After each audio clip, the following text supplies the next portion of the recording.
Hey, good afternoon, everyone. I'm Myra Ansari here with Troubleshooter Mark Stevens, and we are going to be talking about Mark's story that's airing tonight at 6 o'clock here on Wave News. And this one has to do with Clarksville Schools, Mark. Yeah, it's just one of those ones that I just happened to kind of stumble into it. I was over at the courthouse on one of my many Jamie Knoll court days, and I was a little early for an office that I needed to get into, and I just happened to look at the big board, and I just noticed a whole bunch of cases that were Clarksville Schools, Clarksville Schools, Clarksville Schools, and I thought, what in the world could that be? Okay. And it brought me back to, I had done a story in Milwaukee when I worked up there on hospitals that were suing their patients for bad debt, debts that they hadn't paid, rather. Mm-hmm. And I just thought, well, maybe something like that's going on, because it was in small claims, and you're going, okay, Yeah. odd. So looked into it, and sure enough, the district was trying to collect on textbook fees that parents hadn't paid dating back to the pandemic. So I got a sample of the bills. You know, it's textbooks, Chromebooks, sometimes damage, but then even a lot of other fees like lockers and planners. And for parents that had multiple children who hadn't paid it, it really added up. I mean, Sure. There were parents that owed $2,300. Oh, wow. So it's a big chunk of money. But then as I was doing some more research to kind of go, okay, I mean, it makes sense. You got to get charged for this. I found out that Indiana was actually one of the last couple of states that didn't provide state money for books, which is weird, because over in Kentucky here, the state, that's part of the money that the state gives to the school districts. So I was looking into that, and there was this whole big debate a couple of years ago, 2023, where lawmakers finally said, enough is enough. Mm-hmm. And they kicked in, $160 million for school districts all across the state, including Clarksville, so that the state said, all right, here's the deal. Going forward, you're not going to be able to charge parents for textbook fees, what they call curricular materials. Okay.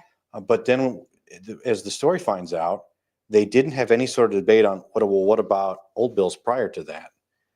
So even though Clarksville is getting money now going forward, and has since 2023, they're still able to collect on those old overdue bills. What does this do for parents who are struggling right now, and you've got a bill from the school? And so I this one was interesting. I talked to a number of parents who ultimately didn't want to go on camera, because it is embarrassing. Yeah. Many of them were just frustrated by the whole process. Some of them paid as soon as they got the suit. There are a couple, though, who just went through with the process. So it kind of depended. Like, I don't want to say an excuse, but one reason a parent gave to me is that she wasn't clear on how the district, they used an online kind of statement. She wanted to get a bill in the mail. Mm-hmm. Okay, fine. When she got it, she paid it. But I ran into another parent who was going through a divorce, and is going through that process, and then all of a sudden the sheriff shows up, serving her a copy of this small claim suit. So It was very stressful for her. Absolutely. So you dug into this, you reached out to the schools. You're going to tell us the response you got from them tonight at 6. Yeah. So basically they explained that they needed this money. If they didn't, try and collect it, they would eventually have to start raiding the education fund. So the way Indiana funds its schools, and this is like a lot of states, there are certain pots of money that you can use for certain things.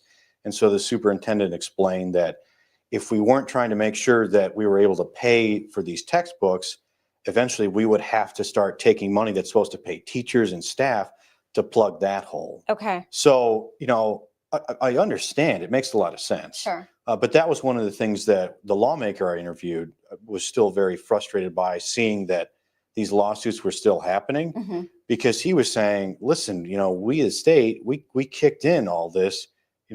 He wasn't surprised, but he was a little disappointed to see these kind of suits still happening, because there was a lot of reporting. I wasn't here then, back in 2008 during the Great Recession. That's where these lawsuits had really kicked up, and people took notice. But then even during the pandemic, because I found a story another outlet had done, where there were schools that were still going after parents even in the pandemic, they had lost jobs and then they couldn't pay the fees. Sure. So it was really an issue that needed to be resolved. So being the wonderful journalist that you are, you of course poked around even more. Is it safe to say that maybe the school district didn't really like that, that you were asking questions? There's a key. It was interesting. So there's a key, we're television journalists. Yeah. So in India, we finally have cameras in Indiana courtrooms. Mm-hmm. So there's an interesting moment in the story that, we're going to show. This part of his story, let me tell you, is one that you don't want to miss. Mark has played it for us several times because it's that good. Yeah. I mean, honestly, it was the school district trying to get me thrown out of the courtroom. Yeah. Which came as a shock to me because, I'd gotten there early. I'd gotten all the forms. The judge had granted approval for us to record. And it probably took me a half hour to get, because I work by myself a lot, to get all the microphones set up and get in position and ask the judge, okay, is this okay? Is I'm going to be over here? Blah, you get it all figured out. And then we start the hearing and all of a sudden I'm being, they're asking the judge to throw me. And I'm going, wait a minute, what? What is that? Is that the first time that's ever happened to you? Yes. where it's specific to me. Yeah. I mean, I've been in court hearings where they don't want media, and there are certain, in criminal stuff.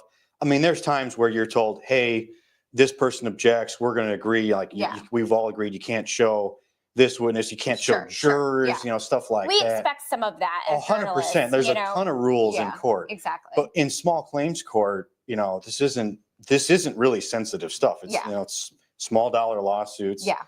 And to their credit, after the judge said no, he can stay, they never got into personal details. So I wasn't getting like student names and that. And I certainly wasn't looking for anything like that. Mm-hmm. I just wanted to see what was going on. Mm-hmm. So that was an interesting moment. That was. And so that's going to be in Mark's story tonight at 6. And I think what makes it so funny is just the way it all transpired and how quick and like, no, that's not going to happen. That was just so interesting to kind of see. So we have a question from a viewer right now. Nicholas Carter says, why did the schools sue parents? If you can just address that really quickly, right? Mark, since Nicholas is joining us now. So in Indiana before 2023, schools had to pay for textbooks and other curricular materials. So thinking to what Clarksville billed for, these weren't like school supplies. It was, okay, your math book, your Chromebook. I'd seen some parents needed to pay for like newspaper subscriptions that were in the courses that the students were taking. Mm-hmm. So the district was on the hook for paying those bills and charging the parents. Mm-hmm. And so when parents didn't pay, and they had paused trying to collect some of this during the pandemic, Mm-hmm. but then the district restarted that recently. So in 2024, they were going back after all these old bills. And so that's why they filed these small claim suits to try and collect those old bills. Okay. So hopefully, Nicholas, that answered your question. But hey, don't worry. Mark's going to lay it all out for you tonight at 6 o'clock in his latest Troubleshooter investigation. It is one you won't want to miss. Mark, is there anything that else you want your viewers to know about this? How they can submit story ideas to you to look into? Oh, yeah. So definitely use the Troubleshooter hotline. We still very much rely on that. That's on the homepage of wave3.com. Up in the upper left says contact the troubleshooters. It's actually, it's a newer form that the company is using. Mm-hmm. I think it's actually a little easier to use, and it's clear, what people are trying to submit and what we can see. So super helpful. I mean, as soon as we got it, just last week, we were already doing a story with it. So always helpful. Very helpful. The troubleshooters rely on that. You're welcome, Nicholas. And also, this is a way that if you have an issue you may think you need help resolving, sometimes us doing some digging, by us I mean Mark, can kind of help with that. But also, some of the stories that you get, it's just from you being an observant member of the community and wondering, that doesn't sound right. It just happened to be that I had done a previous story looking at, a big institution that was suing a number of people, and then it sticks out like a red herring on a court docket. But it just happened to be that I was there. So, it was surprising. It would always be super helpful if anybody sees something odd, like, wait a minute, why are there so many, and it could be anything. Yeah. I mean, there might be a story there. Okay. All right. Thanks so much. Hey, again, you can see Mark's story tonight at 6 o'clock here on Wave News. And of course, it'll be on wave3.com at the end of the day after the story airs. Yep. Thank you, Mark. You're welcome. All right. Have a great day, everyone.